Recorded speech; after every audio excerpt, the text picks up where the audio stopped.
पिता के घर में रहने वाली स्त्री कौन सा पाप करती है और उसका फल किसे भोगना पड़ता है, उसके माता पिता को या पति को? दोस्तों, इस विषय में एक प्राचीन कथा का वर्णन पुराणों में किया गया है। आज हम आपको वह महान कथा सुनाने वाले हैं।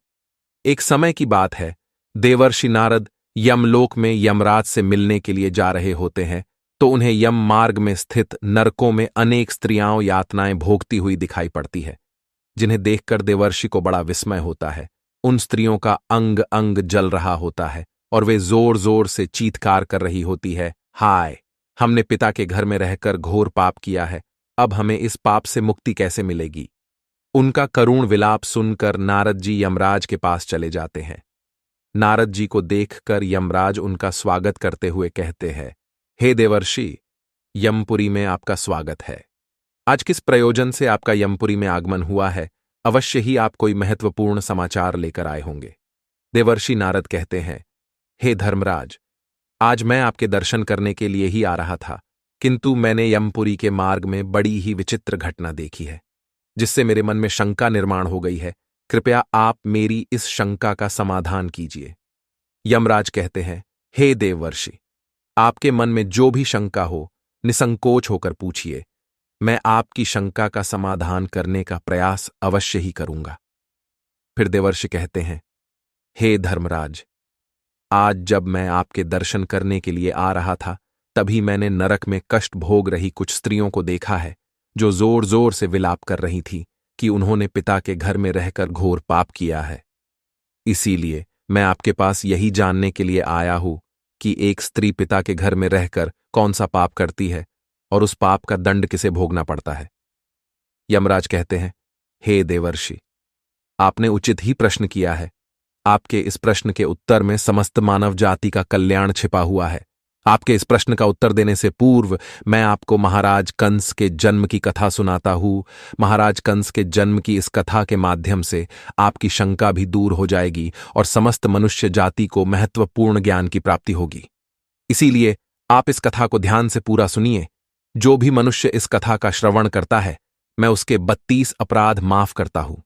देवर्षि कहते हैं, हे धर्मराज, आप इस कथा को अवश्य कहिए। मैं इस कथा को सुनने के लिए उत्सुक हूं। मैं इस कथा को ध्यानपूर्वक सुनकर इसका प्रचार करूंगा। फिर यमराज देवर्षि को वह कथा सुनाने लगते हैं। हे देवर्षि, 28वें द्वापर युग के आने पर यह इतिहास घटित होने वाला है। यदुकुल नरेश वीरवर उग्रसेन के यहां पर जो घटना घटित होने वाली है, मैं उसी का भूतकाल के रूप में आपके समक्ष वर्णन करता हूं। माथुर प्रदेश में मथुरा नाम की नगरी है। उस नगरी में उग्रसेन नाम के यदुवंशी सम्राट राज्य करते थे। महाराज उग्रसेन बड़े ही पराक्रमी, संपूर्ण धर्मों के तत्वज्ञ, बलवान, दानशूर तथा अत्यंत बुद्धिमान थे। महाराज अपनी प्रजा का पालन करने में तत्पर तथा सत्य धर्म का पालन करने वाले थे। उसी समय में विदर्भ नाम के देश पर सत्यकेतु नाम से एक प्रसिद्ध राजा राज्य करते थे। महाराज सत्यकेतु की एक पुत्री थी, जिसका नाम पद्मावती था, जो अत्यंत सुंदर, सत्य धर्म का पालन करने वाली, गुणवान, चरित्रवान तथा स्त्री के समस्त गुणों से युक्त साक्षात लक्ष्मी के समान रूप वाली थी। महाराज सत्यकेतु ने जब अपनी पुत्री का विवाह करने का विचार किया और उनके लिए उचित वर खोजने लगे, तो उन्हें उस समय पर महाराज उग्रसेन के समान दूसरा कोई दिखाई न पड़ा। इसीलिए उन्होंने अपनी पुत्री का विवाह महाराज उग्रसेन से करा दिया। विवाह के बाद रानी पद्मावती ने महाराज उग्रसेन की बड़ी सेवा की।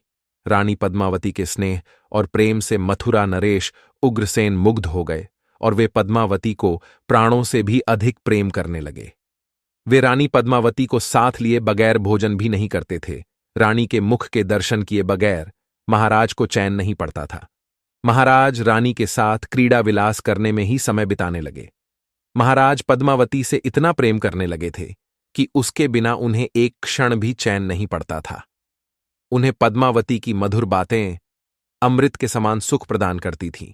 पद्मावती की मुस्कान से ही महाराज मंत्रमुग्ध हो जाया करते थे। पद्मावती भी महाराज से बहुत अधिक प्रेम करने लगी थी। इस प्रकार से महाराज उग्रसेन और पद्मावती में परस्पर प्रेम बहुत अधिक बढ़ गया।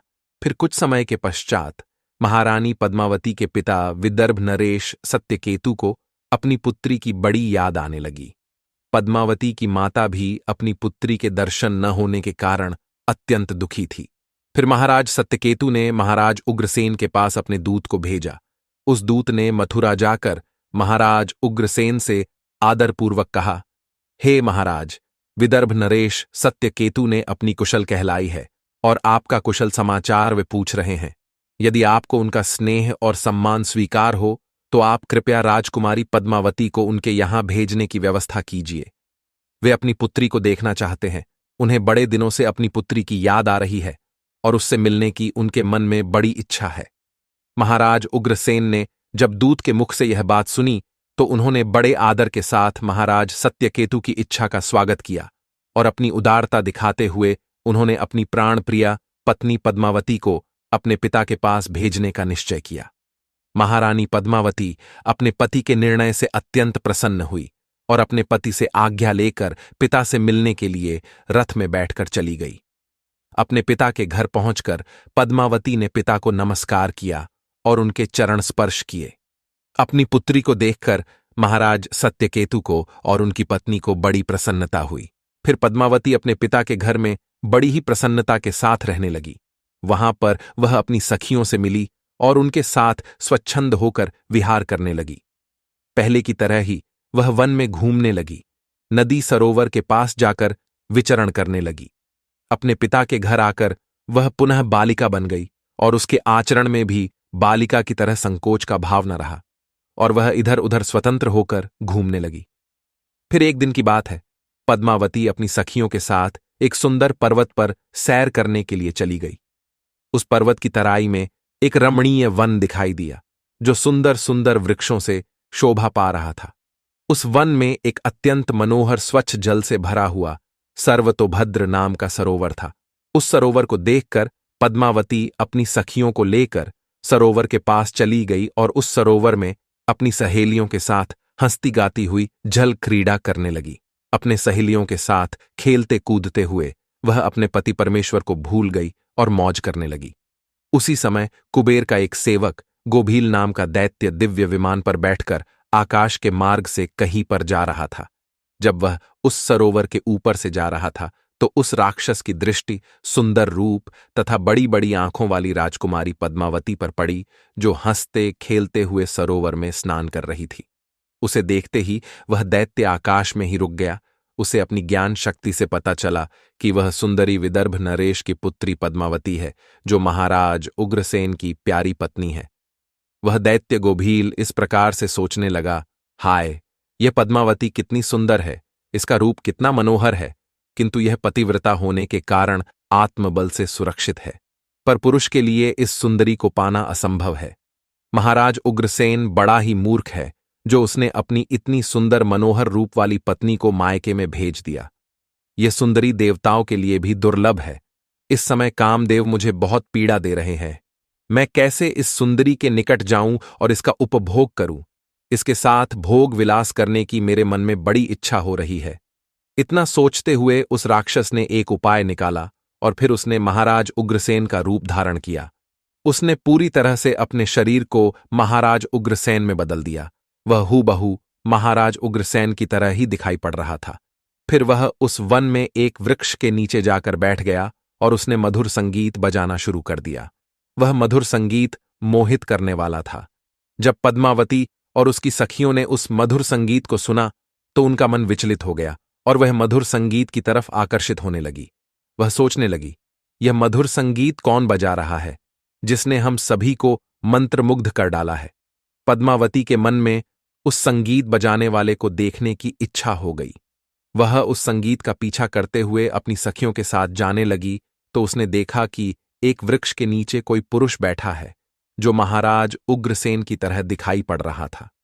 वास्तव में वह दुष्ट राक्षस गोभील था जो महाराज का रूप धारण करके बैठा हुआ था। महाराज उग्रसेन को वहां पर बैठा हुआ देखकर पद्मावती सोचने लगी, मेरे धर्मपरायण पति अपना राज्य छोड़कर इतनी दूर कब और कैसे चले आ गए? महारानी इस प्रकार से सोचने ही लगी थी कि महाराज उग्रसेन के भेष में बैठे हुए उस दुष्ट गोभील ने स्वयं ही महारानी को पुकारा, हे प्रिय, यहां पर मेरे पास आ जाओ, मैं तुम्हारे बिना जी नहीं सकता। सुंदरी, तुमसे अलग रहकर मुझे चैन नहीं पड़ रहा था। तुम्हारे दर्शन किए बगैर भोजन करना भी असंभव हो गया था। इसी कारण से मैं खुद ही चलकर तुम्हारे पास आ गया हूं। मैं तुमसे एक क्षण भी दूर नहीं रह सकता। अपने पति के ऐसे वचन सुनकर महारानी पद्मावती कुछ लज्जित सी हो गई और शर्माते हुए वे उनके सामने जाकर खड़ी हो गई। फिर महाराज के भेष में बैठे उस पापी ने महारानी का हाथ पकड़ लिया और उन्हें लेकर जंगल में एकांत स्थान पर ले गया। वहां पर उसने अपनी इच्छा अनुसार पद्मावती के साथ भोग विलास करने लगा। लेकिन महाराज उग्रसेन के गुप्त अंग में कुछ एक निशानी बनी हुई थी जो इस बहरूपिये के शरीर के अंग पर दिखाई नहीं पड़ रही थी, जिसे देखकर महारानी अचानक से भयभीत हो गई। उसे समझ में आ गया कि यह महाराज उग्रसेन नहीं है, उनका रूप धारण करके कोई बहरूपिया आया है। महारानी पद्मावती तुरंत वहां से उठ खड़ी हुई और अपने वस्त्र संभाल कर पहन लिया। महारानी के हृदय में इस घटना से बड़ा दुख हुआ। एक पापी बहरूपिये ने महाराज का रूप धारण करके उनका उपभोग किया, जिससे महारानी बहुत क्रोधित हो गई और उस राक्षस से कहने लगी, अरे नीच, जल्दी बता, तू कौन है? तूने महाराज का रूप धारण करके मेरा उपभोग करके घोर पाप किया है। तू महापापी और निर्दयी है। इतना कहकर महारानी की आंखें भर आई और वह रोते हुए उस पापी को श्राप देने लगी। हे दुष्ट, दुरात्मा, तूने मेरे पति का रूप धारण करके मेरे साथ छल किया है। मेरे इस पवित्र शरीर को मलिन कर दिया है। मेरे उत्तम पतिव्रता व्रत को नष्ट कर डाला है। अब यहीं पर तू मेरा प्रभाव देख ले। मैं तुझे अत्यंत कठोर श्राप दूंगी। रानी पद्मावती की बात सुनकर वह राक्षस गोभील अपने असली रूप में आ गया और कहने लगा, हे दुष्टा, पतिव्रता स्त्री से तो समस्त राक्षस और दानव दूर भागते हैं। मैं तो जन्म और कर्म से राक्षस ही हूं, इसीलिए मुझे श्राप देने से पूर्व तुम मेरे दोष का विचार करो। तुम मुझे कौन से अपराध के लिए श्राप दे रही हो? मेरे राक्षसी स्वभाव के कारण ही मैंने ऐसा कृत्य किया है। पद्मावती कहने लगी, हे पापी राक्षस, मैं साध्वी और पतिव्रता नारी हूं। मेरे मन में मेरे पति का ही वास है। मैं केवल अपने पति की ही कामना करती हूँ। मैं सदा उन्हीं के लिए व्रत एवं तपस्या करती हूँ। मैं अपने धर्म मार्ग पर चल रही थी, किंतु तूने माया रचकर मेरे साथ अन्याय किया है। मेरा पतिव्रता धर्म नष्ट कर डाला है। इसीलिए हे दुष्ट, मैं तुझे भस्म कर डालूंगी। फिर वह राक्षस गोभील कहने लगा, हे राजकुमारी, यदि तुम उचित समझो तो मेरी बात सुनो। मैं धर्म की बात कह रहा हूं। जो स्त्री प्रतिदिन मन, वाणी और क्रिया द्वारा अपने पति की सेवा करती है, पति के संतुष्ट होने पर ही स्वयं संतुष्ट होती है। पति के गुस्सा होने पर भी उसका त्याग नहीं करती, उसके दोष का विचार नहीं करती, अपने पति के हर काम में उसका साथ देती है। पति के अलावा कभी किसी पुरुष का विचार तक नहीं करती। वह स्त्री पतिव्रता कही गई है। यदि कोई स्त्री खुद का कल्याण चाहती है तो वह अपने पति का कभी त्याग नहीं करती। पति चाहे रोगी हो, कोढ़ी हो, बूढ़ा हो, अंगहीन हो अथवा पापी हो, पतिव्रता स्त्री कभी अपने पति का परित्याग नहीं करती है। जो स्त्री अपने पति को छोड़कर अपना मन दूसरे कार्यों में लगाती है, पति को भूलकर खुद मौज उड़ाती है, स्वेच्छाचारिणी बनकर पति को छोड़कर अकेले ही इधर उधर घूमने लगती है, उसे संसार में व्यभिचारिणी कहा गया है। जो स्त्री पति की अनुपस्थिति में श्रृंगार करती है, सज धज कर इधर उधर घूमती है, विहार करती है, दूसरे पुरुषों के सामने नाच गाना करती है, उसे कुल्टा कहा जाता है। हे राजकुमारी, तुम बताओ, अपने पति को छोड़कर तू इस वन में किस लिए आई है? पति की सेवा करना छोड़कर तू सज धज कर श्रृंगार करके इस वन में क्यों भटक रही है? तुझे शर्म नहीं आती? और फिर तू किस मुंह से कह रही है कि तू पतिव्रता है? कर्म से तो तुम पतिव्रता दिखाई नहीं पड़ती हो। तुम पति के बिना निर्भय होकर इस पर्वत में और वन में मतवाली होकर घूम रही हो, इसीलिए तुम पापिनी हो। मैंने तुझे सही राह पर लाने के लिए ही तेरा उपभोग करके तुझे दंड दिया है। अब तू इसके बाद कभी ऐसी धृष्टता नहीं करेगी। इसीलिए तुम मुझे बताओ तो, पति को छोड़कर किस लिए यहां पर आई हो? ये श्रृंगार, ये आभूषण, ये मनोहर सुंदर सुंदर वस्त्र धारण करके किसके लिए घूम रही हो? तुम्हारा पति तो दूर विदेश में रहता है, तू किसके लिए इतना सज कर घूम रही हो? हे पापिनी, अब बोलो ना, किस लिए और किसके लिए ये सब किया? कहां है तुम्हारा पतिव्रता धर्म? दिखाओ तो मुझे। व्यभिचारिणी स्त्री के समान बर्ताव करने वाली नारी, तुम इस समय अपने पति से 400 कोस दूर हो। कहां है तुम्हारे अंदर पति को देवता मानने का भाव? अरी दुष्ट कहीं की, तुझे शर्म भी नहीं आती? खुद के ऐसे बर्ताव पर तुझे घृणा भी नहीं होती, तू क्या मेरे सामने बोलेगी? तू खुद पाप करके यहां पर घूम रही है, सुंदर वस्त्र आभूषण पहनकर पराये पुरुषों को आकर्षित कर रही है और मुझे बता रही है कि तू पतिव्रता है। उस गोभील के ऐसे वचन सुनकर पद्मावती बोलने लगी। ओ नीच राक्षस, तू सुन, मेरे पिता ने मुझे अपनी पति के घर से बुलाया है, इसीलिए मैं आई हूं। इसमें पाप कहाँ है? मैं काम, लोभ तथा मोह के वश में पति को छोड़कर नहीं आई हूं। इस वन में भी मैं सदैव अपने पति का ही चिंतन करती रहती हूं। लेकिन हे पापी, तूने मेरे पति का रूप धारण करके मुझे धोखा दिया है। एक पतिव्रता स्त्री का पतिव्रता धर्म भंग करने वाले को घोर नरक में डाला जाता है, उसे बाद में सूअर के जन्म में डाल दिया जाता है। क्या तुझे इतना भी नहीं पता? तू नहीं जानता, मैं अपने पति से बहुत प्रेम करती हूँ। मैंने कभी अपने पति का अपमान नहीं किया, सदैव उनकी सेवा की है। मैंने कभी अपने पति की आज्ञा का उल्लंघन नहीं किया। तो फिर क्यों तूने एक पतिव्रता स्त्री को दूषित करने का दुस्साहस किया है? अरे दुष्ट राक्षस, देवता भी पतिव्रता स्त्री से भयभीत रहते हैं। पतिव्रता स्त्री के श्राप से तो सूर्य की अग्नि भी ठंडी पड़ जाती है, सरोवर सूख जाते हैं, वृक्ष फलहीन हो जाते हैं। पतिव्रता स्त्री के बिना यह संसार नष्ट हो जाएगा।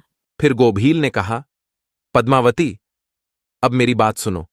अंधे मनुष्य को कुछ भी दिखाई नहीं देता है। इस समय पर तुम धर्मरूपी नेत्रों से हीन हो गई थी, इसीलिए तुम अपने पति को पहचान नहीं पाई। जिस समय पर तुम्हारे मन में अपने पति का घर छोड़कर पिता के घर पर आने की इच्छा हुई, उसी समय तुम अपने मन से पति की भावना छोड़कर उनके ध्यान से मुक्त हो गई। पतिव्रता स्त्री निरंतर केवल पति का ही चिंतन करती है। जब तुम्हारे अंदर पति से दूर होने की भावना जाग गई, उसी समय तुम्हारे हृदय की आंखें फूट गईं। फिर तुम मुझे कैसे पहचान पाती? तुम अगर सच्ची पतिव्रता होती तो मुझे देखते ही पहचान लेती। पतिव्रता स्त्री के मन में केवल उसका पति ही होता है, वह अपने पति की सुगंध से उसे दूर से ही पहचान लेती है। लेकिन तुम अपने पिता के घर पर आकर अपने पति को भूल चुकी थी, इसीलिए तुमने मुझे पहचाना नहीं और अपना पति समझकर मेरे साथ चली आ गई। गोभील के इस प्रकार के निष्ठुर वचन सुनकर रानी पद्मावती को अपनी भूल का पता चल गया और उसके हृदय में बड़ा दुख हुआ। वह पश्चाताप करने लगी। फिर गोभील ने कहा, हे शुभे, मैंने तुम्हारा उपभोग किया है, जिससे तीनों लोकों को कष्ट पहुंचाने वाला पुत्र उत्पन्न होगा। यही तुम्हारे इस पाप का दंड है। इतना कहकर वह राक्षस गोभील वहां से चला गया। गोभील बड़ा ही दुष्ट और पापी था। उसके मायाजाल में फंसकर एक पवित्र नारी का पतिव्रता धर्म नष्ट हो चुका था। उसके चले जाने के बाद रानी पद्मावती अत्यंत दुखी होकर रोने लगी। उसके रोने की आवाज सुनकर उसकी सखिया दौड़कर उस स्थान पर चली आ गई और पूछने लगी, राजकुमारी, रोती क्यों हो? क्या हुआ? महाराज उग्रसेन कहा पर चले गए। फिर महारानी पद्मावती ने अत्यंत दुख से रोते हुए अपनी सखियों को सारी हकीकत बता दी कि किस प्रकार से राक्षस गोभील ने महाराज उग्रसेन का रूप धारण करके उनके साथ छल किया। फिर सखिया पद्मावती को उसके पिता के घर पर ले गई। वहां जाकर रानी पद्मावती शोक और दुख से थर थर कांपने लगी। सखियों ने रानी की माता को सारी बात बता दी। यह बात सुनते ही पद्मावती की माता ने महाराज सत्यकेतु के पास जाकर सारा वृतांत सुना दिया, जिससे महाराज सत्यकेतु को बड़ा दुख हुआ। उन्होंने तुरंत ही अपनी पुत्री को कुछ दूतों के साथ उसके पति के घर पर भेज दिया। उधर महाराज उग्रसेन अपनी पत्नी पद्मावती को आया हुआ देखकर बहुत प्रसन्न हुए। वे बार बार पद्मावती से कहने लगे, हे प्रिय, तुम्हारे बिना मेरा जीवन दुष्कर हो गया था। तुम और कुछ दिन ना आती तो मेरे प्राण ही चले जाते। इतना कहते ही रानी पद्मावती महाराज के गले में पड़कर फुट फुट कर रोने लगी। महाराज उग्रसेन कहने लगे, हे सुंदरी, क्या हुआ? क्यों रो रही हो? मुझे बताओ, तुम्हारे दुख का क्या कारण है? पद्मावती ने महाराज को कुछ नहीं बताया और उस पाप को छिपा दिया और प्रेम से महाराज के साथ विहार करने लगी। फिर महारानी का वह भयंकर गर्भ धीरे धीरे बढ़ने लगा। केवल महारानी ही जानती थी कि उसके गर्भ में किसका बच्चा पल रहा है। यह बात उसने कभी महाराज को नहीं बताई। अपने उदर में पल रहे उस राक्षस के बालक के विषय में सोचकर रानी को दिन रात चिंता सताने लगी थी। वह गर्भ 10 वर्ष तक बढ़ता गया और उसके बाद महाभयंकर कंस का जन्म हुआ। वही कंस जब बड़ा हुआ तो उसने तीनों लोकों के निवासियों को कष्ट पहुंचाना शुरू किया। और फिर अंत में भगवान श्री कृष्ण के हाथों से उसकी मृत्यु हो गई और उसे मोक्ष प्राप्त हुआ। यमराज कहते हैं, हे देवर्षि, भविष्य में घटित होने वाली इस घटना को मैंने आपको भूतकाल के रूप में सुना दिया है। इस प्रकार से पिता के घर में जो कन्या निवास करती है वह बिगड़ जाती है। अतः कन्या को विवाह के बाद पिता के घर में अधिक समय तक नहीं रहना चाहिए। पुत्री अपने पिता के घर में रहकर जो पाप करती है उसका फल माता पिता को भोगना पड़ता है। इसीलिए किसी भी पिता को अपनी पुत्री के विवाह के बाद उसे अपने घर में नहीं रखना चाहिए। जिस पुरुष के साथ उसका विवाह किया गया है उसी के घर में स्त्री का पालन पोषण होना चाहिए। वहां रहकर जब वह भक्तिपूर्वक अपने पति की सेवा करती है उसे दोनों कुल की कीर्ति बढ़ती है। पिता के घर में आने पर वह फिर से अपने पुराने दिनों को याद करती है और पति को भूल जाती है। ऐसे में उसके द्वारा अनजाने में ही भयंकर पाप हो सकता है। विवाह के बाद स्त्री की रक्षा केवल उसका पति ही कर सकता है। पति से दूर रहने वाली स्त्री के मन में कभी भी पाप उत्पन्न हो सकता है। वह मोहवश पराये पुरुष के चंगुल में फंस सकती है। इसीलिए उचित यही है कि उसे उसके पति से दूर न किया जाए। यदि वह स्त्री ससुराल में रहकर पाप करती है तो उसका फल उसके पति को भोगना पड़ता है। पुत्री के उत्तम गुणों से ही पिता की कीर्ति बढ़ती है, इसीलिए पुत्री का स्थान उसके पति के घर पर ही होता है। दामाद के साथ भी कन्या को अपने घर में नहीं रखना चाहिए। तो दोस्तों, इस प्रकार से धर्मराज ने देवर्षि नारद को रानी पद्मावती की कथा सुनाकर संसार को उत्तम संदेश दिया है। आपको यह कथा कैसी लगी कमेंट करके अवश्य बताएं। जानकारी अच्छी लगी तो वीडियो को लाइक जरूर करें। कमेंट में जय श्री कृष्ण अवश्य लिखें। साथ ही चैनल को सब्सक्राइब करें। आप सभी का धन्यवाद।